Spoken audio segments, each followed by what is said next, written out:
Une mini voiture qui roule à l'envers, qui tabasse une GT3 RS et même une F1, il faut que je te parle de la McMurtry Spearling.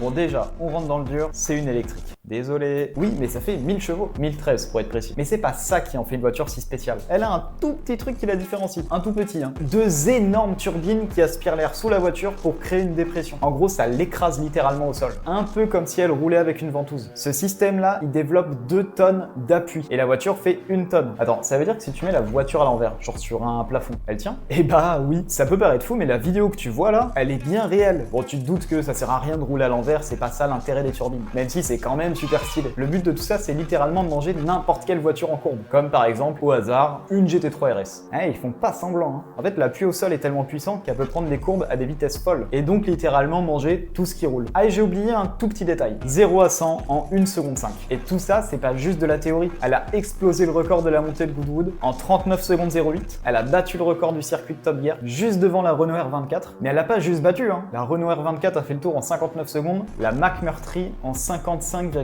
secondes. Elle lui a mis 3 secondes de tour, c'est lunaire. Enfin bref, concrètement, qu'on aime l'électrique ou pas, elle humilie des F1, des GT3 RS, des protos. Est-ce que selon toi, c'est une vraie révolution? N'hésite pas à me le dire en commentaire. Au fait, si t'aimes bien ce que je fais, si tu veux me soutenir, pense à t'abonner.